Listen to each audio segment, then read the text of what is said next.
प्यारे बच्चों, मैं चंद्रकला, सहायक अध्यापिका एडी राजकीय कन्या इंटर कॉलेज गोरखपुर।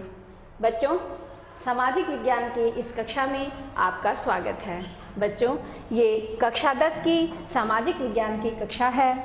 इसमें आपकी पाठ्य पुस्तक ली जा रही है लोकतांत्रिक राजनीति, जिसका अध्याय लिया गया है 7 लोकतंत्र के परिणाम। बच्चों, ये आपका चौथा भाग है। इसका 3 भाग हम अध्ययन कर चुके हैं और ऐसा कि इस लेसन का नाम है लोकतंत्र के परिणाम। हम यहाँ लोकतंत्र के परिणाम प्राप्त कर रहे हैं और इन परिणामों की श्रृंखला में हमने राजनीतिक परिणाम और आर्थिक परिणाम को प्राप्त किया है और अभी हम आर्थिक परिणाम को ही आगे कंटिन्यू करेंगे इस भाग में। तो बच्चों, आइए देखते हैं आर्थिक परिणाम में आर्थिक असमानता और गरीबी।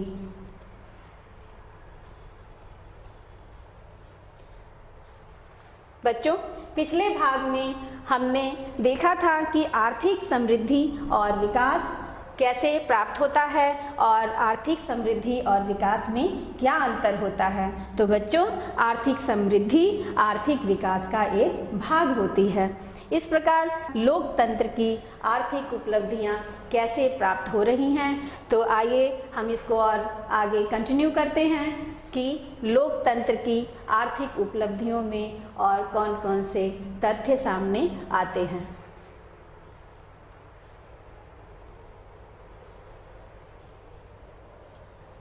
आइए जान लेते हैं बच्चों कि आपके इस लेसन का उद्देश्य क्या है, इस भाग का उद्देश्य क्या है। इस भाग का उद्देश्य है लोकतंत्र के आर्थिक परिणामों को जानते हुए हम उसमें जानें कि असमानता और गरीबी में कमी कैसे होगी। तो बच्चों, हम आर्थिक परिणाम को देख रहे हैं जिसमें लोकतंत्र को हम कहते हैं समानता पर आधारित होता है और इसमें जब असमानता दिख रही है और गरीबी दिख रही है तो जाहिर सी बात है कि हम समानता के लक्ष्य को प्राप्त नहीं कर पाए हैं। तो आइए देखते हैं ये कमी कैसे रह गई है, इसको हम आगे डिस्कस करेंगे। आज के इस भाग का चर्चा का विषय है असमानता और गरीबी में कमी। लोकतांत्रिक व्यवस्था राजनीतिक समानता पर आधारित होती है और तीसरा टॉपिक है आय का असमान वितरण।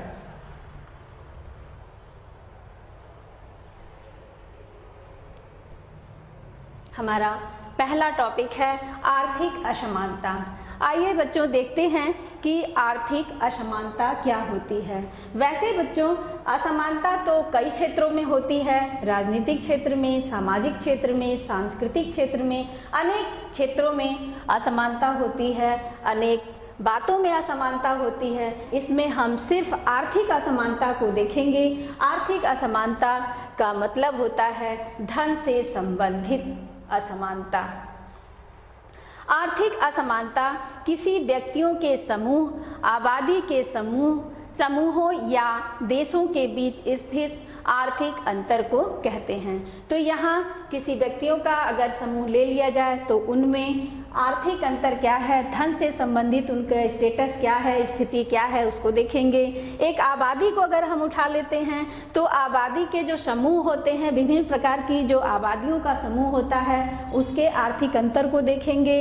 और अगर देशों को उठा लिया जाए तो कौन कौन से देश नीचे रह गए हैं, आर्थिक असमानता में आ गए की स्थिति में आ गए हैं और कौन से देश विकसित की श्रेणी में आ गए हैं। तो जो हम एक विभाजन करते हैं विकसित देशों का और अल्प विकसित देशों का, जैसे कि विकासशील देशों का समूह, तो ये आर्थिक असमानता का ही एक उदाहरण है। तो आर्थिक अंतर को दर्शाते हुए हम आगे बढ़ेंगे। आर्थिक असमानता कभी कभी आय असमानता, धन असमानता या धन अंतर को संदर्भित करती है। यहाँ हम एक व्यक्ति स्तर पे देखेंगे तो उसकी आय जो इनकम होती है, जो वो अपने कार्य क्षेत्र में आय प्राप्त करता है, रुपया पैसे प्राप्त करता है जिससे कि वो अपना जीवन निर्वाह करता है, उसमें जो असमानता आती है जिसको हम समाज में कहते हैं अमीर वर्ग और गरीब वर्ग। तो अमीर और गरीब की इस असमानता को हम यहाँ आय की असमानता के रूप में देखते हैं, और यही जब विस्तृत अर्थों में चला जाता है, देश के अर्थ में चला जाता है, तो हम राष्ट्रीय आय के रूप में इसको देखते हैं। तो यहाँ धन असमानता या धन अंतर को संदर्भित करती है, यानी आर्थिक असमानता है जो है वो टोटल धन के अंतर पर आधारित होती है कि व्यक्ति को कितना धन प्राप्त हो रहा है या राष्ट्र को, किसी देश को कितना धन प्राप्त हो रहा है, इस पर ये असमानता आधारित होती है।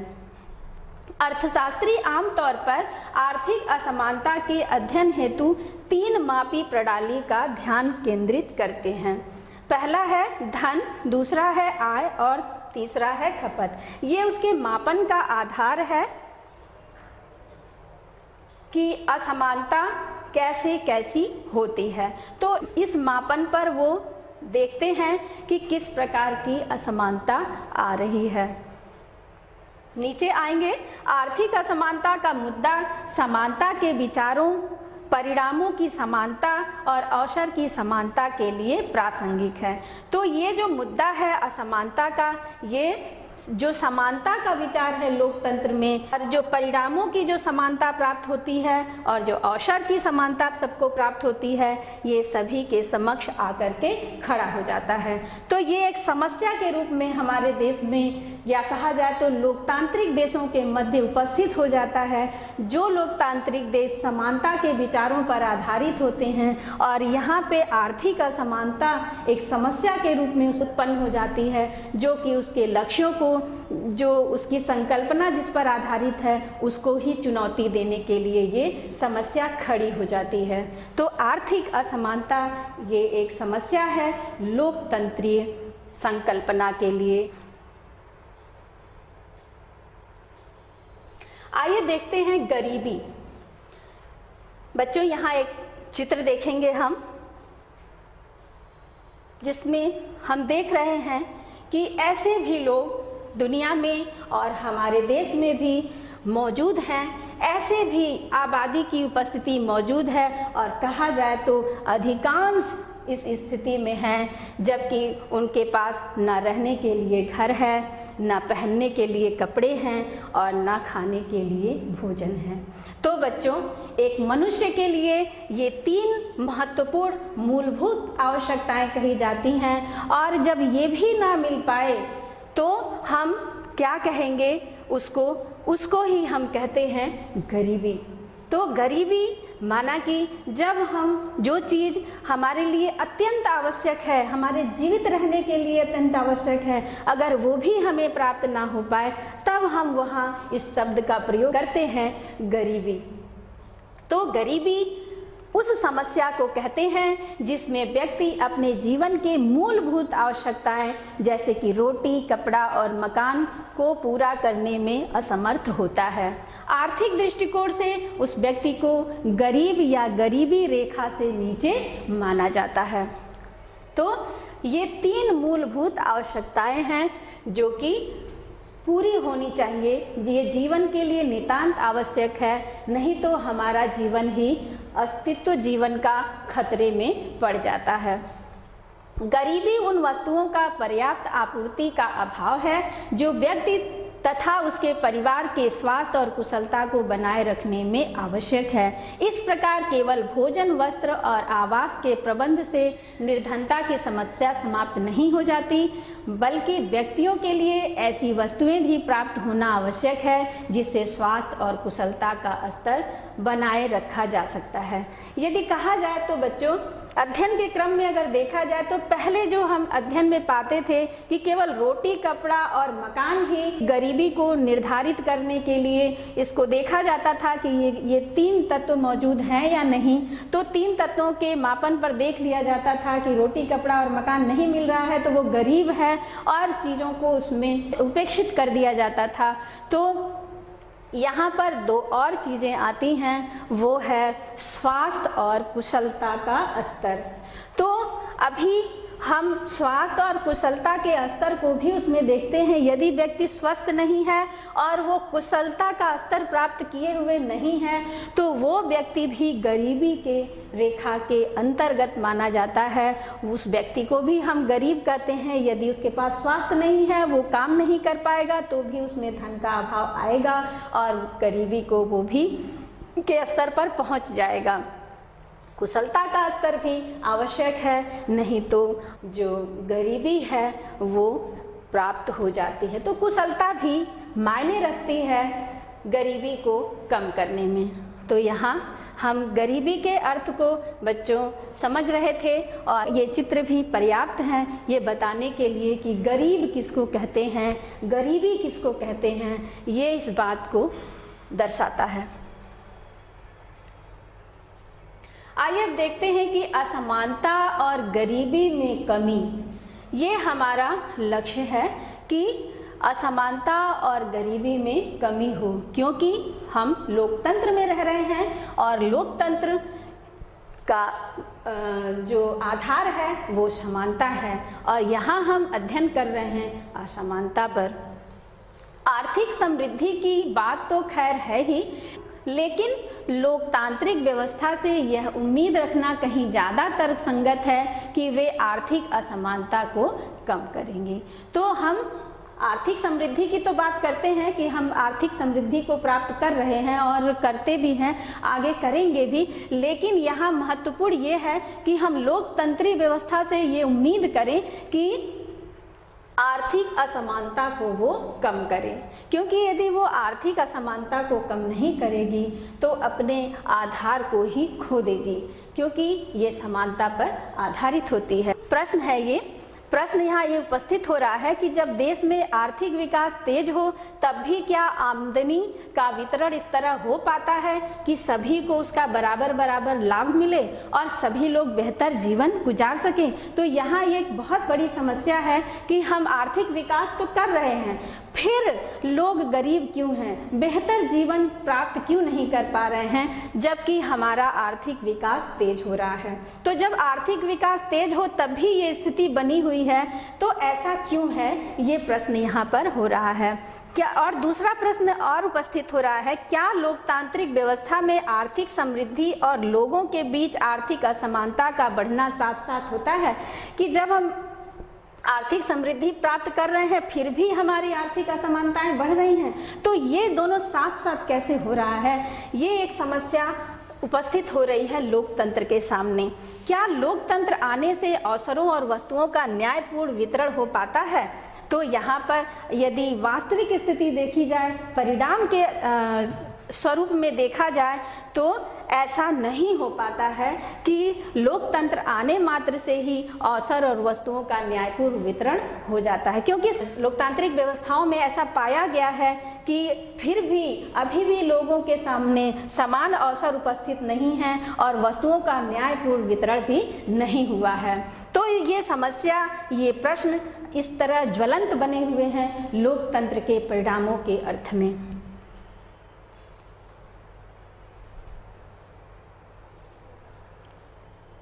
लोकतांत्रिक व्यवस्था राजनीतिक समानता पर आधारित होती है। प्रतिनिधियों के चुनाव में हर व्यक्ति का वजन बराबर होता है, जैसा कि हम पढ़ते आ रहे हैं कि ये राजनीतिक समानता पर आधारित होती है लोकतंत्री व्यवस्था। और जब हम चुनाव के क्षेत्र में उतरते हैं, प्रतिनिधियों का चुनाव करते हैं, तो उसमें हर व्यक्ति का वोट जो होता है वो बराबर होता है। ऐसा नहीं होता है कि गरीब का वोट जो है, मत जो है वो कम मायने रखता है और अमीर का जो मत है वो ज़्यादा मायने रखता है। ये यहाँ पर वोटिंग में मत का वजन जो है वो बराबर होता है। तो जब हमारा वजन बराबर है तो असमानता क्यों हो रही है, असमानता को हम प्राप्त क्यों हो रहे हैं, ये यहाँ पर सामने समस्या आ रही है। व्यक्तियों को राजनीतिक क्षेत्र में परस्पर बराबरी का दर्जा तो मिल जाता है, लेकिन इसके साथ साथ आर्थिक असमानता को भी बढ़ता हुआ पाते हैं।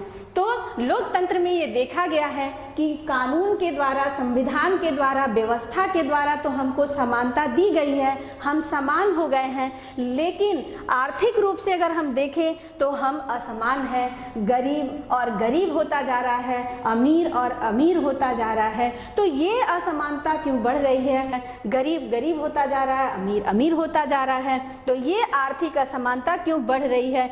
इस पर लोकतांत्रिक व्यवस्थाएं बहुत अधिक सक्सेस नहीं हो पाई हैं, सफलता को प्राप्त नहीं कर पाई हैं। लेकिन ऐसा नहीं है कि लोकतंत्र में संभावनाएं नहीं हैं। इस असमानता को कम करने की संभावना यदि कहा जाए तो लोकतंत्र में ही सबसे ज़्यादा है। मुट्ठी भर धन कुबेर आय और संपत्ति में अपने अनुपात से बहुत ज़्यादा हिस्सा पाते हैं। इतना ही नहीं, देश की कुल आय में उनका हिस्सा भी बढ़ता गया है। तो यहाँ कहा जाए मुट्ठी भर धन कुबेर, धन कुबेर कहने का अर्थ है बच्चों यहाँ अमीर व्यक्तियों से, जिन्होंने धन पर बहुत ज़्यादा कब्जा कर रखा है, तो उनको यहाँ धन कुबेर की संज्ञा दी गई है। और ये बताया गया है कि आय और संपत्ति में उन्होंने अपना अनुपात ज़्यादा ही कर लिया है, ज़्यादा ही बढ़ा लिया है, वो ज़्यादा हिस्से पर कब्जा कर लिए हैं।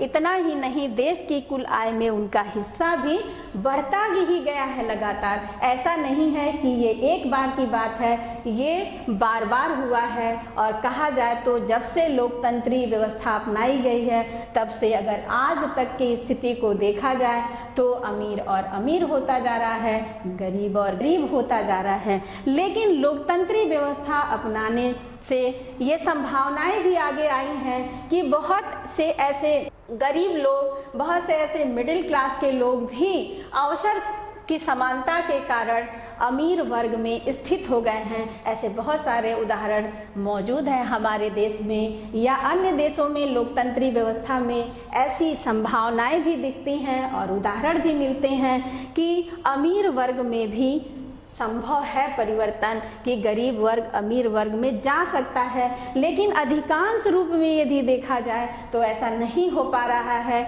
और ये अपनी पूर्ण सफलता को प्राप्त नहीं कर पा रही है असमानता को कम करने में। समाज के सबसे निचले हिस्से के लोगों को जीवन बसर करने के लिए काफ़ी कम साधन मिलते हैं, उनकी आमदनी गिरती गई है। ऐसा देखा गया है कि जो निचला हिस्सा है किसी भी देश का या अपने देश में भी अगर एग्जाम्पल देखा जाए, उदाहरण देखा जाए, तो ऐसे लोग जो नीचे जीवन बसर कर रहे हैं उनको बहुत ही कम साधन मिलते हैं जीवन निर्वाह अर्थ, और उनकी आमदनी भी जो है वो लगातार गिरती जाती है। कोई भी समस्या उत्पन्न होती है तो उनकी आमदनी पर असर जरूर आ जाता है। तो इस प्रकार अगर देखा जाए परिणामों के सिलसिले में तो ये इनको साधन भी कम मिलते हैं और इनकी आमदनी भी गिरती जाती है। कई बार उन्हें भोजन, कपड़ा, मकान, शिक्षा और इलाज जैसी बुनियादी ज़रूरतें पूरी करने में मुश्किल आती हैं, जो कि ये अत्यंत आवश्यक चीज़ें मानी जाती हैं, इसको भी वो पूरी नहीं कर पाते हैं। तो आर्थिक समृद्धि और विकास की बात करना उनके लिए तो स्वप्न जैसी स्थिति उनके लिए है। उनका पूरा ही जीवन केवल इनको ही जुटाने में लग जाता है। आइए इस एक चित्र हम यहाँ ले रहे हैं जिसमें आय के बंटवारे को देख रहे हैं कि जब हम आर्थिक समृद्धि प्राप्त कर लेते हैं, देश एक समृद्ध अवस्था में आ जाता है, तो भी ये बंटवारा जो आय प्राप्त हो जाता है, जो समृद्धि है हमारे पास, उसको अगर देखा जाए तो पूरे ही देश की स्थिति बहुत अच्छी हो जानी चाहिए। लेकिन फिर भी ये बंटवारे में ये अंतर क्यों?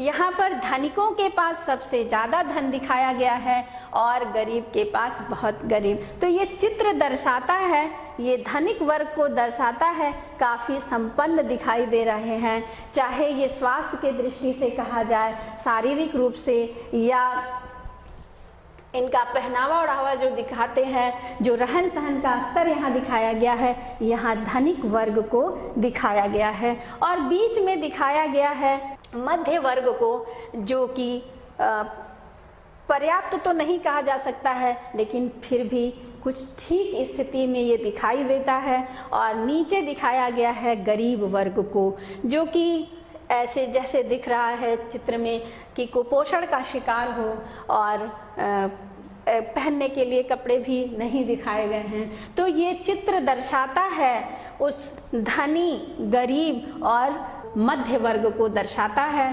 और ये आय का जो बंटवारा ये चित्र दिखाया गया है, ये 2000 से 2006 के बीच से ये उदाहरण लिया गया है। तो धनिकों के पास सबसे अधिक धन दिखाया गया है, गरीबों के पास सबसे कम धन दिखाया गया है, और मध्य वर्ग की स्थिति जो है वो बीच में दिखाई गई है। ये पर्याप्त तो नहीं है, लेकिन फिर भी थोड़ा गुजर बसर करने लायक वाली स्थिति यहाँ पे इनको दिखाई गई है। समृद्धि के बाद जो वितरण प्रक्रिया है वो सही ना होने के कारण ये स्थिति देश की बन जाती है। तो कहीं भी आय का बंटवारा यदि सही किया जाए, अगर इस क्षेत्र में काम किया जाए, तब जा कर के हमको परिणामों के रूप में एक कहा जाए तो पर्याप्त परिणाम या आशाजनक परिणाम प्राप्त होगा, जब हम आय का बंटवारा सही कर पाएंगे। वास्तविक जीवन में लोकतांत्रिक व्यवस्थाएं आर्थिक असमानताओं को कम करने में ज़्यादा सफल नहीं हो पाई हैं।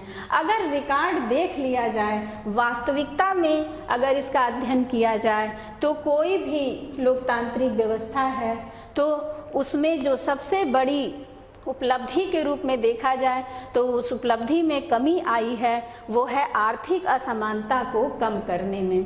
तो आर्थिक असमानता को कम करना जो कि बहुत अधिक आवश्यक है, लेकिन इसमें इसकी स्थिति बहुत सही नहीं है। ये उपलब्धि हमें अभी भी प्राप्त नहीं हो पाई है। कुछ इस पर प्रयत्न किए गए हैं, कुछ प्राप्तियां भी हुई हैं, लेकिन अभी संतोषजनक परिणाम यदि कहा जाए आर्थिक उपलब्धि के रूप में तो वो प्राप्त नहीं हो पाया है। हमारे मतदाताओं में गरीबों की संख्या काफ़ी बड़ी है, इसलिए कोई भी पार्टी उनके मतों से हाथ धोना नहीं चाहेगी। यहाँ हम एक चित्र देखते हैं कि लोकतंत्र का मतलब है बहुमत का शासन। जैसा कि कहा जाता है कि लोकतंत्र में जनता शासन करती है और ये बहुमत का शासन होता है। जितने अधिक हमको मत प्राप्त होते हैं वही व्यक्ति चुना जाता है और उसी का प्रतिनिधित्व चलता है। तो अगर बहुमत का ही शासन है तो लोकतंत्र का मतलब हुआ कि गरीबों का राज। इसका मतलब क्या हो गया कि गरीब ही ज़्यादा है देश में और उनका मत अधिक प्राप्त होने के कारण बहुमत उनका है। तो ऐसा क्यों होता है कि गरीबी में कमी क्यों नहीं आ रही है? तो ऐसा क्यों नहीं होता है कि गरीब राज्य कर रहा हो? ये प्रश्न आता है क्योंकि गरीब की जो आवाज़ है वो दबा दी जाती है। यहाँ पर इस चित्र में दिखाया गया है कि उसका मुंह जो है वो बंद कर दिया गया है, उसकी आवाज़ को दबा दी गई है। तो गरीबों की जो आवाज़ होती है वो दब जाती है, दबा दी जाती है। ये एक बहुत बड़ा कारण है कि ये असमानता कम नहीं हो पा रही है। फिर भी लोकतांत्रिक ढंग से निर्वाचित सरकारें गरीबी के सवाल पर उतना ध्यान देने को तत्पर नहीं जान पड़ती जितने कि आप उनसे उम्मीद करते हैं। हम किसी भी सरकार को चुन करके भेजते हैं, किसी प्रतिनिधित्व को भेजते हैं तो उनसे ये उम्मीद करते हैं कि वो गरीबी को कम करेंगी, लेकिन वो ऐसा नहीं कर पाती हैं क्योंकि उस पर वो ज़्यादा ध्यान नहीं देती हैं कि हमें गरीबी को कम करने के लिए प्रयत्न करना है। इस प्रयत्न का अभाव है हमारे प्रतिनिधित्व में कि गरीबी कम नहीं हो पा रही है। तो कोई भी पार्टी इनके मतों से हाथ धोना तो नहीं चाहती है, लेकिन इनकी जो गरीबी की समस्या है उसको कम करने के लिए तत्पर भी नहीं है, प्रयास भी नहीं करती है। अगर इस पर ये सरकारें प्रयास करें तो जरूर गरीबी में कमी आएगी। तो ये भी परिणाम हमें प्राप्त नहीं हो पा रहा है, अर्थात गरीबी में कमी का जो परिणाम है वो प्राप्त नहीं हुआ है। और इसका कारण है कि सरकारें इस पर ज़्यादा ध्यान नहीं दे रही हैं।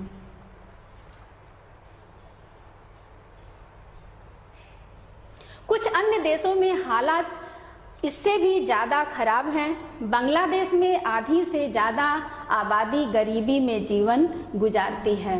तो यहाँ पे अगर हम अन्य देशों का उदाहरण देखें तो कुछ ऐसे भी देश हैं जिनकी हालत बहुत ज़्यादा खराब है। जैसे कि यहाँ बांग्लादेश का उदाहरण लिया गया है कि वहाँ ज़्यादा आबादी गरीबी में ही जीवन गुजारती है। अनेक गरीब देशों के लोग अपनी खाद्य आपूर्ति के लिए भी अब अमीर देशों पर निर्भर हो गए हैं। ऐसी स्थिति विश्व के लोकतांत्रिक व्यवस्थाओं में मौजूद है कि वहाँ गरीब देशों के जो लोग हैं वो अपने खाने की समस्या के लिए, भोजन की आपूर्ति की समस्या के लिए भी अमीर देशों पर निर्भर हैं। आज भी अमीर देशों के लोग उनको भोजन मुहैया कराते हैं, खाद्य सामग्री उपलब्ध कराते हैं। इसका मतलब है कि वो अपना पेट भी नहीं भर पा रहे हैं। ऐसे लोकतांत्रिक देश भी हैं। तो परिणाम में ये आर्थिक असमानता जो है, आर्थिक उपलब्धियां जो है अगर कहा जाए तो इसमें लोकतांत्रिक व्यवस्थाएं बहुत सफल नहीं हो पाई हैं। हाँ, लेकिन प्रयासरत हैं, संभावनाएं मौजूद हैं। ये कहा जा सकता है लोकतंत्र एक बेहतर व्यवस्था के रूप में तो इसमें संभावनाएं हैं कि हम आर्थिक असमानता को कम कर पाएं, लेकिन परिणामों के रूप में यदि देखा जाए, आर्थिक परिणामों के रूप में, तो ये सफल नहीं हुई हैं।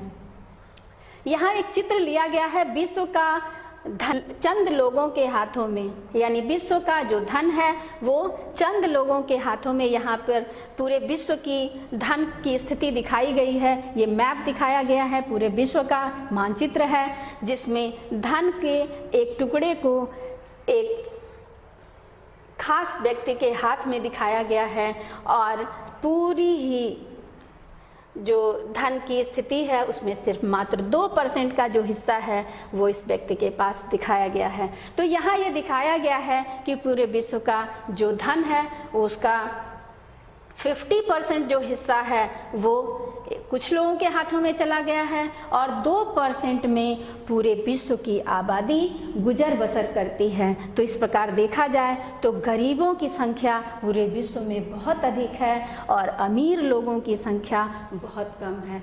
ये बताता है कि कुछ चंद लोग ऐसे हैं जो धन के ऊपर कब्जा करके बैठे हैं और बाकी जो विश्व की जनता है, आबादी है, उसके हाथ में बहुत कम आ पाता है। मात्र वो अपना जीवन बसर कर पाती है, बाकी चीज़ों से वो वंचित रहती है। बच्चों, आइए देख लेते हैं इस भाग में हमने क्या क्या पढ़ा, क्योंकि ये भाग अभी समाप्त हो चुका है और इसमें हमने देखा असमानता और गरीबी में कमी कैसे आ सकती है और परिणामों के अर्थ में ये कमी आई है या नहीं। तो अगर परिणामों के अर्थ में देखेंगे तो असमानता और गरीबी में कमी नहीं आ पाई है और ये एक लोकतंत्र की असफलता का द्योतक भी है। लोकतंत्रीय व्यवस्था राजनीतिक समानता पर आधारित है। दूसरा टॉपिक हमने पढ़ा कि लोकतंत्रीय व्यवस्था चूँकि राजनीतिक समानता पर आधारित होती है, लेकिन ये आर्थिक असमानता को कम करने में और गरीबी को कम करने में पूर्ण रूप से सफल नहीं हो पाई है। आय का असमान वितरण हमने चित्र के माध्यम से देखा। इस चित्र में आय के असमान वितरण को दिखाया गया है। तो इस प्रकार ये कक्षा समाप्त होती है। आइए हम अभ्यास कार्य देख लेते हैं। बच्चों, इसे आप अपने नोटबुक पर लिखेंगे और इन प्रश्नों को हम देखते हैं। पहला है आर्थिक समानता का अर्थ बताइए। इसमें हम आर्थिक समानता के अर्थ को लिखेंगे, तात्पर्य को लिखेंगे। दूसरा प्रश्न है आर्थिक असमानता का अर्थ बताइए। इसमें असमानता को दिखाएंगे कि अमीर और गरीब में क्या असमानताएं होती हैं, दोनों की स्थितियों को हम इसमें दिखाएंगे। फिर तीसरा प्रश्न है आपका राजनीतिक समानता का अर्थ बताइए। इस प्रकार आपकी ये कक्षा समाप्त होती है और इस कक्षा को ज्वाइन करने के लिए आपका बहुत बहुत धन्यवाद।